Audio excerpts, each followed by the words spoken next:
کم و بیش 5 دہائیوں کے بعد آج سپریم کورٹ نے یہ طے کر لیا ہے کہ سپریم کورٹ کا اپنا ہی کیا ہوا فیصلہ ذوالفقار علی بھٹو کے کیس میں قانون اور انصاف اور آئین کے مطابق نہیں تھا۔ کم از کم اتنا کہہ کے انہوں نے اس چیز کے اوپر مہر لگا دی کہ جو بار بار کہا جاتا ہے کہ بھٹو کا عدالتی قتل ہوا تھا، اس پر انہوں نے مہر لگا دی۔ جنرل ضیاء کے دباؤ کے نیچے ججز نے جس طریقے سے فیصلے کیے تھے، لاہور ہائی کورٹ کے چیف جسٹس کا جو کنٹروورشل رول تھا اور اس کے بعد سپریم کورٹ میں جس طریقے سے معاملات کو ہینڈل کیا گیا، کسی نہ کسی سٹیج کے اوپر کھول کے ان ججوں کے کردار کے اوپر بھی اور اس وقت کے جو ملٹری ڈکٹیٹر تھے ان کے رول کے اوپر بھی بات کرنی پڑے گی، اور سپریم کورٹ کو بھی جھانکنا پڑے گا اپنے اندر کہ جس طریقے سے وہ فیصلے کرتے رہے ماضی میں۔ صرف ایک ذوالفقار علی بھٹو نہیں، اس کے بعد بھی بے شمار مواقع ایسے آئے۔ جنرل پرویز مشرف کو آئین میں ترمیم کرنے کے لیے 3 سال دے دیے۔ نواز شریف کا پاناما کے معاملے کے اوپر جب کیس سامنے آیا تو وہاں اقامہ کی بنیاد کے اوپر اس کو لائف ٹائم ڈسکوالیفیکیشن دے دی گئی، اور ابھی فوری طور پر ابھی موجودہ کیسز پہ آ جائیں تو عمران خان کے معاملے میں ایک معاملہ چل رہا ہے جو اس وقت سامنے ہے، establishment versus P T I, لیکن اس میں بلے کا نشان لینے میں جو پاکستانی سپریم کورٹ نے فیصلہ کیا، اس سے ایک پوری سیاسی جماعت انتخابی عمل سے باہر ہوگی، ایک ٹیکنیکل فلا کی بنیاد کے اوپر۔ جو باقی سیاسی جماعتوں کا بھی الیکشن پروسیس اسی طرح تھا، لیکن سپریم کورٹ نے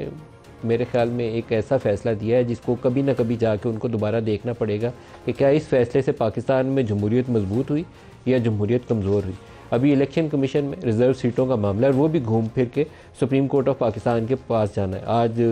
پشاور ہائی کورٹ نے اس کے اوپر فیصلہ دے دیا، لیکن یہ الٹیمیٹلی سپریم کورٹ کے سامنے آئے گا، تو سپریم کورٹ کے موجودہ ججز کو بھی اس کے اوپر طے کرنا پڑے گا کہ جو آج کیا آج سے 50 سال بعد ان کو دوبارہ ریویو کر کے درست کیا جائے گا یا آج ہی درست بنیاد ڈال لی جائے۔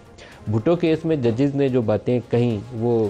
سپریم کورٹ کے چیف جسٹس کی زبانی سن لیتے ہیں کہ ان کے حکم نامے میں کیا آبزرویشن ہے، سن لیں پہلے پھر آگے چلتے ہیں۔ To us, the question of law in essence is whether the requirements of due process and fair trial were complied with in the murder trial of Mr. Zulfikar Ali Bhutto, hereinafter Mr. Bhutto, the former Prime Minister of Pakistan, by the trial court, which was the Lahore High Court, and the appellate court, which was this court. This question we approach and answer considering whether the trial court and the appellate court attended to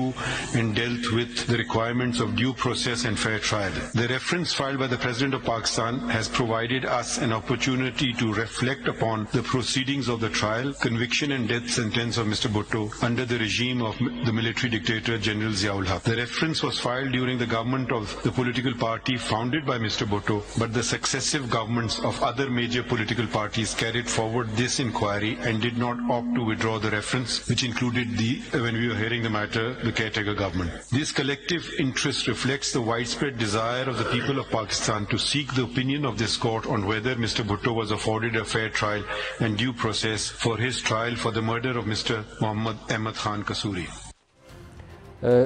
ultimately یہ آپ کو ایک اور line سنوانی چاہیے تھی ہمیں، جس کے اندر وہ جا کے کہتے ہیں کہ یہ ڈیو پروسیس آف لا جو ہے وہ فالو نہیں کیا۔ ہم نے ایک حصہ اس کا سنا ہے، کوشش کروں گا آگے جا کے آپ کو باقی جو الٹیمیٹ ان کا فائنڈنگ ہے وہ آپ کو سناؤں۔ باقی کویسچنس کو انہوں نے سائڈ پہ رکھ دیا، لیکن ان کا ڈیو پروسیس آف لا وہ فالو نہیں کیا گیا۔ تو سپریم کورٹ کو اس کے آگے جا کے یہ بھی کہنا چاہیے کہ اگر due process of law follow نہیں ہوا اور ایک پرائم منسٹر کو پھانسی کے پھندے پہ لٹکا دیا گیا تو یہ جوڈیشل مرڈر ہے۔ اب 50 سال بعد آپ اس بندے کی زندگی تو واپس نہیں لٹا سکتے، تو جو معاملات آج ہاتھ میں ہیں کیا اس کے اوپر بھی ایسے ہی کرنا ہے یا اس سے بہتر طریقہ کار اپنایا جا سکتا ہے۔ پل ڈیٹ نے ایک انتخابی عمل کے اوپر رپورٹ جاری کی ہے، اور وہ رپورٹ کہتی ہے کہ 2024 کے انتخابات میں جو منصفانہ سکور ہے وہ سب سے کم ریکارڈ کیا گیا، سب سے کم۔ انہوں نے 2013، 18 اور 24 تینوں کا کمپیریزن کیا اور لویسٹ سکور جو ہے 2024 کے انتخابات کو دیا۔ کیوں دیا ہے وہ پروگرام میں اس پہ بھی چل کے بات کریں گے۔ مولانا فضل الرحمان نے اسی الیکشن پروسیس اور جو جس طریقے سے پاکستان میں مینیج کیا جاتا ہے،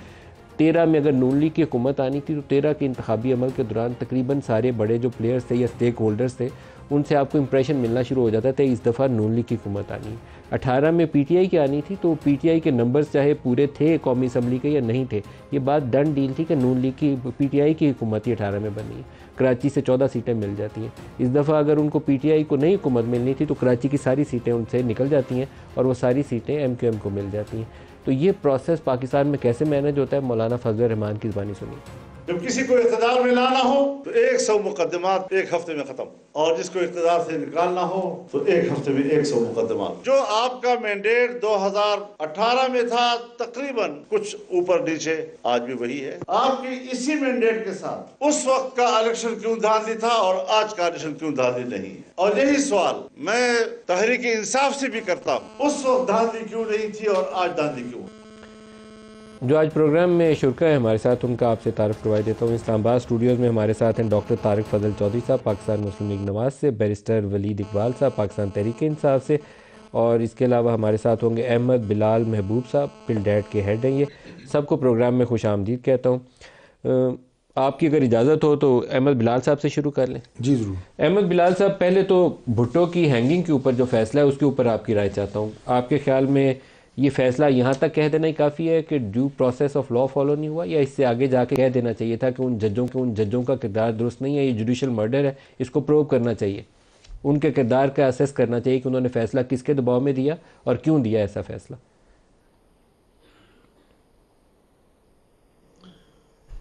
ندیم ملک صاحب، بات یہاں پہ ختم تو نہیں ہونی چاہیے، اس سے سب سے اہم بات تو یہ ہے کہ اس سے کوئی سبق سیکھنا چاہیے ہمیں کہ ہم نے ماضی میں کیا کچھ کیا ہے اور آئندہ وہ نہ کریں۔ باقی اس کو اگر آپ جوڈیشل مرڈر پہ، میرا نہیں خیال کہ سپریم کورٹ ایسا کہہ سکتی ہے، لیکن اگر رسپانسبلٹی فکس کرنے کی بات آئے گی تو وہ تو کلیکٹیو رسپانسبلٹی تھی سپریم کورٹ کی، وہ کریں یا نہ کریں، لیکن سبق سیکھنا چاہیے۔ بنیادی طور پہ ہم نے لگتا یہ ہے کہ کوئی سبق نہیں سیکھا۔ آج کے جو حالات ہیں ان کو دیکھتے ہوئے لگتا ہے ویسے ہی حالات کو ہم ہینڈل کر رہے ہیں جیسے اس وقت کیا تھا۔ ولید صاحب، آپ کیا کہیں گے؟ آپ تو قانون دان ہیں، آپ اس کے اوپر بہتر رائے دے سکتے ہیں۔ جی، جس طرح ابھی محبوب صاحب نے کہا کہ جس طرح اس وقت حالات تھے اس طرح ہی اس وقت ہیں، لیکن رسپانسبلٹی فکس نہیں کرنی چاہیے۔ ایک بات دیکھیں جی، ان سے تو ایک رائے کا مانگا گیا تھا، اور میرے خیال میں انہوں نے جو سپریم کورٹ نے جو ایڈوائزری جورسڈکشن میں جو پریزیڈنٹ آف پاکستان نے ایک بھیجا reference on a matter of public importance, اس کو مجھے ابھی تک تفصیلی فیصلہ تو بعد میں آئے گا، لیکن محسوس یہی ہوا ہے کہ عدالت عظمیٰ نے اس کو میکرو لیول پہ دیکھا ہے، نہ کہ مائکرو، یعنی کہ ایک پورے ایک جنگل کو ایک درخت کا جائزہ نہیں لیا، میرٹس میں نہیں گئے کیس کے، بس صرف پروسیس کی بات کی ہے۔ بٹ خیر مقدم اس حد تک ضروری ہے اس بات کا کہ ایک اعتراف تو ہوا ہے کہ ایک غلطی ہوئی تھی، ایک پورا نظام عدل ہے جو کہ عدالت عظمیٰ تک جاتا ہے، اور اس میں جو تھے ایسے ڈیفیکٹس اور اس طرح کی وجوہات کے اوپر نہیں گئے، لیکن اور باقی تفصیلی جب آئے گی رائے تو دیکھا جائے گا۔ لیکن یہ میں چلیں اپنے آپٹمزم کو بروئے کار لاتے ہوئے یہ ضرور کہوں گا کہ ٹروتھ اینڈ ریکنسیلیشن کی طرف شاید یہ ایک چھوٹا سا قدم ہو، اور اگر ایک ادارے نے یہ قدم اٹھا لیا ہے جو کہ عدلیہ ہے، یہ پہلا قدم نہیں ہے ویسے، چلیں یہ بھی صحیح ہے۔ 3 نومبر 2007 کا جب فیصلہ آیا تھا تو انہوں نے وہ جو 3 سال جنرل پرویز مشرف کو دیے تھے اور مارشل لاء کو جائز قرار دیا تھا، ان ساری غلطیوں کا اعتراف کیا تھا اور کہا تھا کہ آئندہ سے ہم یہ رستہ بند کر رہے ہیں، لیکن دوبارہ وہ رستہ بند نہیں کیا انہوں نے۔ نہیں، اس طرح سے اگر آپ جائیں تو پھر ایک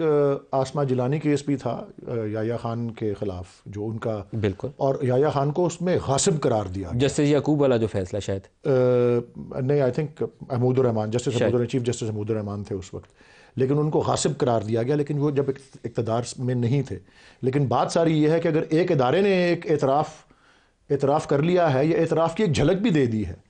تو کیا باقی ادارے بھی جو ہیں جو اس کا حصہ رہے ہیں، کیا کبھی وہ بھی اعتراف کریں گے کہ ان سے بھی غلطیاں ہوئی ہیں، یا وہ ملبہ سیاستدانوں پہ ہی ڈالیں گے اور یہی کہیں گے کہ جی ہم سب سے جو ہیں وہ فوقیت رکھتے ہیں اور ہم قانون سے بھی بالا تر ہیں کئی لحاظ سے؟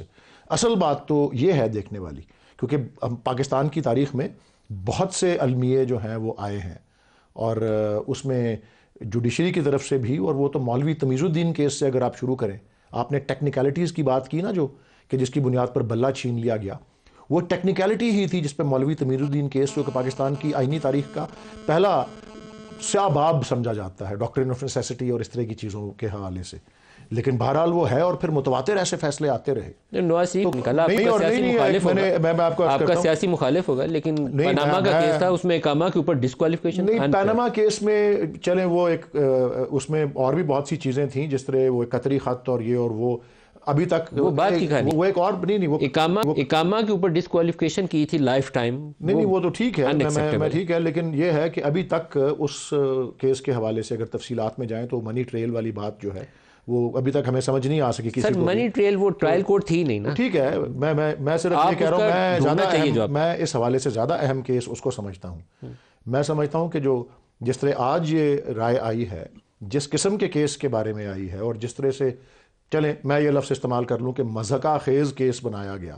یا اس کیس کو اس طرح سے پرسو کیا گیا ڈیو پروسیس کو ڈینائی کرتے ہوئے، مضحکہ خیز کیسز کی میں جو مثالیں دوں گا اس میں پیناما نہیں آئے گا، اس میں آئے گا وہ والا کیس جو کہ ہائی جیکنگ کیس تھا کہ جی لوگ زمین کے اوپر ہیں اور طیارہ ہوا میں ہے اور ان کے اوپر ہائی جیکنگ کا کیس بنایا گیا ہے. یہ دنیا کی تاریخ کا منفرد کیس تھا. نواز شریف کے اوپر جو کہہ رہا ہوں وہ اس کو میں زیادہ بڑی مثال سمجھتا ہوں. اور اسی طرح اگر آپ اب کے دور میں آ جائیں اور جس طرح محبوب صاحب نے کہا مضحکہ خیز کیسز میں شمار ہوتے ہیں سائفر کیس، مضحکہ خیز کیسز میں شمار ہوتا ہے توشہ خانہ کیس، مضحکہ خیز کیسز میں یہی عدت کیس جو ابھی اپنے اگلے مراحل پہ جائیں گے. لیکن عدلیہ کو بطور ایک ادارے کے عدت کا کیس اتنے اعلیٰ عدلیہ میں آنا میرے خیال میں اس سے زیادہ بےہودگی کا لفظ میں استعمال کروں گا، اس سے بڑی بےہودگی نہیں ہو سکتی. چلیں میری بات کی تائید ہی کر رہے ہیں نا آپ. میں صرف آپ نے جو سوال اٹھایا ہے نا میں اسی کے بارے میں صرف جو اگر آپ سمجھ لیں کنکلوڈنگ ریمارک یہی دینا چاہوں گا کہ ایک ادارے نے اگر اس بات کا اعتراف کسی ایک چھوٹی سی مثال کے حوالے سے کر لیا ہے کہ جی ہم سے غلطی ہوئی اور غلطیوں کا احتساب ہونا چاہیے، تو باقی اداروں کو پاکستان کے بھی اس سے مثال لینی چاہیے.